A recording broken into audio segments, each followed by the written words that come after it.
Hello dear learners. तो आज हम टेंस के बहुत ही महत्वपूर्ण या इम्पॉर्टेंट टॉपिक को कवर करेंगे और वो है इम्परेटिव सेंटेंस। कौन सा सेंटेंस है? Imperative sentence. ठीक, इम्परेटिव सेंटेंस होता क्या है या पहचानेंगे कैसे? तो इम्परेटिव सेंटेंस वो सेंटेंस होता है जिसमें ऑर्डर हो, ठीक है, एडवाइस हो, ठीक, और रिक्वेस्ट हो। यानी कि जिस वाक्य में ऑर्डर का भाव हो, एडवाइस का भाव हो और रिक्वेस्ट का भाव हो।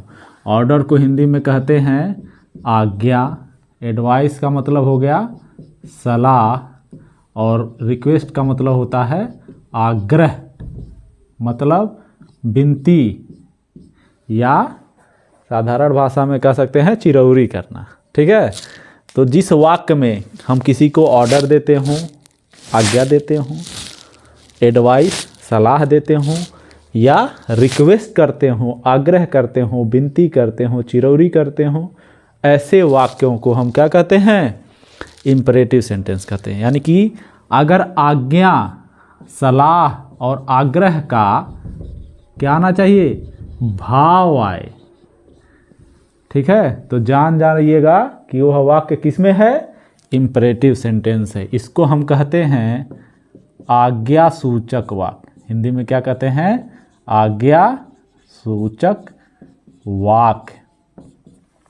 और ये बहुत ही इम्पॉर्टेंट होता है बोलने के पर्पज से भी, स्पीकिंग वाले पर्पज से भी और ट्रांसलेशन के पर्पज से भी। ठीक है, और ये बनता कैसे है? ये हो गया पहचान कि इसमें आज्ञा, ऑर्डर, एडवाइस और रिक्वेस्ट का भाव आएगा, सेंस रहेगा इसमें। ठीक है, और ये बनेगा कैसे? बनाने के इसके तरीके हैं कि यह वर्ब के फर्स्ट फॉर्म से शुरू होता है तथा निगेटिव अगर बनाना हो तो निगेटिव किससे शुरू होगा? डोंट से शुरू होगा। डोंट से शुरू होता है। ठीक, दूसरी चीज, दूसरा पॉइंट क्या है? इसमें यू सब्जेक्ट क्या होता है? हमेशा छिपा होता है, हमेशा छिपा होता है। ठीक, मत चाहे न या नहीं, इसका अंग्रेजी क्या लिखेंगे?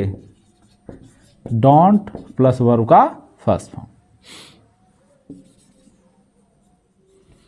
इसी में आगे बढ़ जाते हैं। कभी मत या नहीं, इसका अंग्रेजी क्या लिखेंगे? शुरू में लगा देंगे नेवर, फिर लगा देंगे वर्ब का फर्स्ट फॉर्म। इसी में आ जाएगा सदैव, तब क्या करेंगे? ऑलवेज प्लस ऑलवेज लगा देंगे सदैव का, उसके बाद वर्ब का फर्स्ट फॉर्म लगा देंगे। अब एग्जाम्पल देखिए। अपनी पुस्तक खोलो। दूसरा, दरवाजा बंद मत करो।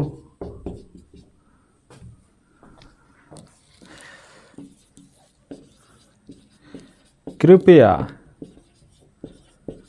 मुझे अपने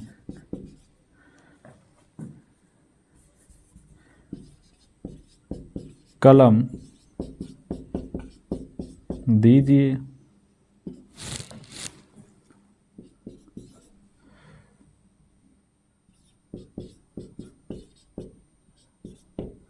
गरीबों का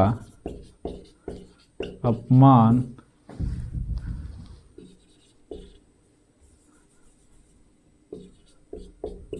मत करो। ठीक, तो अब इसका वो हम बनाते हैं, एक और लिख दे रहे हैं। चलो ठीक है, यहीं तक देखते हैं। तो सबसे पहले लिखा है कि अपनी पुस्तक खोलो। तो ये जब हम पढ़ेंगे तो इससे हमें पता चल जा रहा है कि क्या है, ऑर्डर दिया जा रहा है। दरवाज़ा बंद मत करो, ये भी क्या हो गया, ऑर्डर हो गया। कृपया मुझे अपनी कलम दीजिए, कृपया लग गया, ये क्या हो गया, रिक्वेस्ट का भाव है। गरीबों का अपमान मत करो, ये क्या है, एडवाइस हो गया। ठीक, तो सबसे पहले हम वर्ब लिखते हैं। वर्ब कहाँ रहता है, लास्ट में। ठीक, खोलना का अंग्रेजी क्या होगा, ओपन।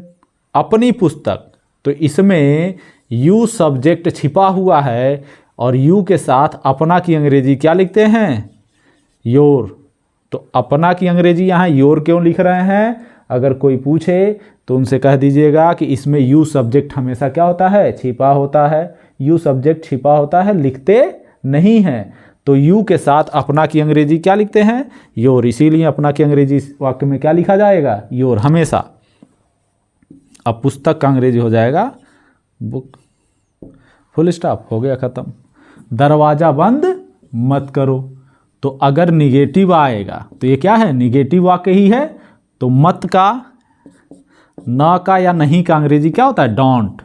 तो शुरू में क्या लिख देंगे, डोंट। और डोंट के बाद क्या लिखना है, वर्ब का फर्स्ट फॉर्म। बंद करो, बंद करने का अंग्रेजी क्या होगा, क्लोज। क्या चीज़, दरवाज़ा, द डोर। ठीक, अब यहां पे आ गया कृपया। तो सबसे पहले क्या लिखेंगे, प्लीज़। और प्लीज़ लिखने के बाद कॉमा लगा देते हैं। ठीक है, दीजिए, वर्ब आ गया। गिव, क्या दीजिए, तो अपनी कलम। और किसको, तो मुझे। तो क्या और किसको, दोनों ऑब्जेक्ट है। तो सबसे पहले सजीव वाला लिख देते हैं, और अपनी का हो गया योर, और पेन हो गया कलम। इसको दूसरे तरीके से भी लिख सकते हैं, please give your pen to me. अब इसमें हमने क्या किया, जो डायरेक्ट ऑब्जेक्ट था उसको पहले लिख दिए हैं, ठीक है, योर पेन, और मी जो इनडायरेक्ट ऑब्जेक्ट था उसको बाद में। तो जब डायरेक्ट ऑब्जेक्ट पहले लिखते हैं, इनडायरेक्ट ऑब्जेक्ट बाद में, तो हम अपने तरफ से टू या फॉर प्रीपोजिशन का प्रयोग करते हैं। अब आ जाइए अगले वाले वाक्य में, गरीबों का अपमान मत करो। तो गरीबों का अपमान मत करो, ये क्या है, एडवाइस है। और इसमें भी मत या नहीं आ गया तो बनेगा किससे, डोंट से शुरू होगा। और अपमान करना का अंग्रेजी होता है इंसल्ट। वर्ब का फर्स्ट फॉर्म लिख दिए, डोंट प्लस वर्ब का फर्स्ट फॉर्म। उसके बाद वर्ब के बाद क्या आता है, ऑब्जेक्ट। और ऑब्जेक्ट किसका, तो गरीबों का। तो गरीबों का अंग्रेजी होगा द पुअर। तो ये था, ठीक है, हो गया। अब डोंट इंसल्ट द पुअर। अब हम थोड़ा और एग्जाम्पल देखते हैं। ठीक, तो अगर वाक्य में ऑर्डर, रिक्वेस्ट या एडवाइस का भाव आएगा तो क्या करेंगे, उस वाक्य को इंपरेटिव सेंटेंस मान करके इंपरेटिव में वर्ब के फर्स्ट फॉर्म से शुरू कर देते हैं। ठीक है, जैसे सदैव सड़क के बाईं ओर चलो।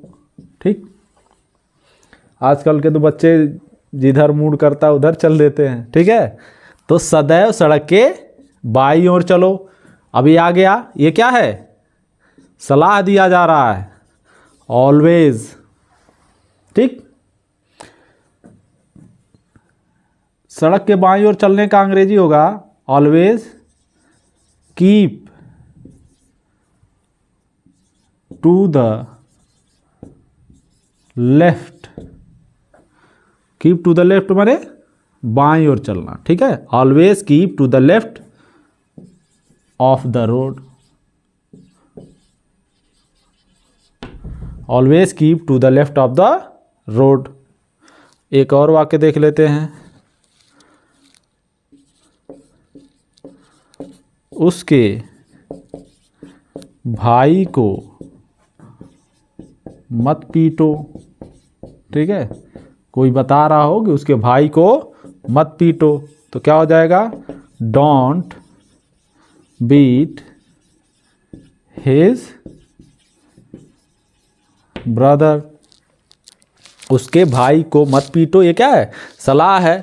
तो डोंट बीट हिज ब्रदर। और क्या लिख दें? एक और लिख दे रहे हैं, अपने सदैव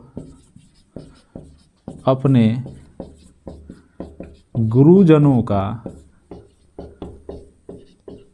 सम्मान करो। ठीक है, सदैव अपने गुरुजनों का सम्मान करो। तो ये चीज़ बाबू तुम्हारे गार्जियन के अलावा, ठीक है, तुम्हारे पेरेंट्स के अलावा, फैमिली मेंबर्स के अलावा अगर तुम्हारा कोई हित चाहने वाला है इस कलयुग में, तो वो केवल और केवल टीचर्स हैं, तुम्हारे गुरुजी लोग। ठीक है, तुम्हारे गुरु ही तुम्हारा भला चाहते हैं और तुम्हारे फैमिली मेंबर्स। ठीक, इनके अलावा रेयर ही कोई होगा जो तुम्हारा हित सोचता हो, नहीं तो सब अपना स्वार्थ सिद्ध करते हैं। ठीक है, तो इसीलिए कुछ ऐसी चीज़ें होती हैं जिनको निसंदेह देखा जाता है। ठीक, जैसे माता पिता का प्यार और गुरु का सम्मान। तो ये माता पिता और गुरु, ठीक है, इनके लिए तो कोई डाउट नहीं होना चाहिए। अब इसमें आ गया सदैव, तो ये हो गया ऑलवेज, सम्मान करना, रिस्पेक्ट किसकी? अपने। तो अपने का अंग्रेजी हो गया योर, गुरुओं का ऑलवेज रिस्पेक्ट योर टीचर्स, ये हो गया। तो इस तरीके से अब इसमें कुछ ऐसे वाक्य भी आते हैं, जैसे यूज ऑफ लेट। इसमें क्या आ जाता है? Use of late. लेट का वैसे शाब्दिक अर्थ होता है दो या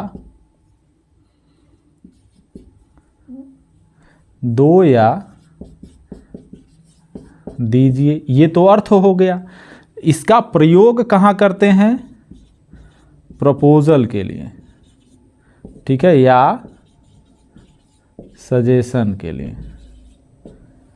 ठीक, जिस वाक्य में कोई प्रस्ताव हो या सुझाव हो, ऐसे वाक्यों में लेट का प्रयोग करते हैं। जैसे मुझे सोने दो। ठीक है, तो यहाँ पे जो दो वर्ब है इसकी अंग्रेजी क्या लिखेंगे? लेट। ठीक, और मुझे वर्ब के बाद आ गया ऑब्जेक्ट, सोना, स्लीप, लेट मी स्लीप। ठीक है, हो गया।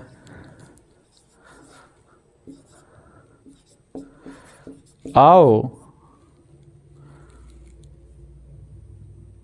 हम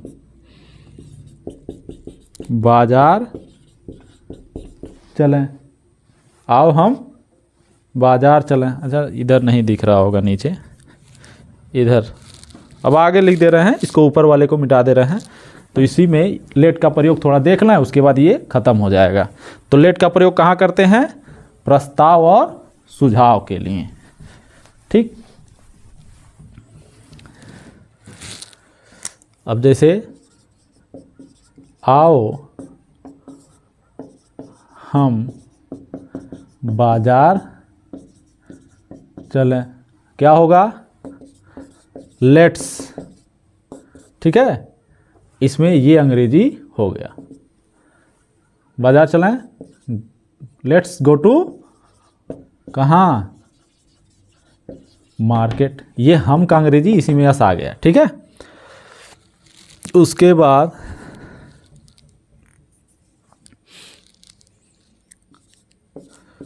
उसे अब घर जाने दो।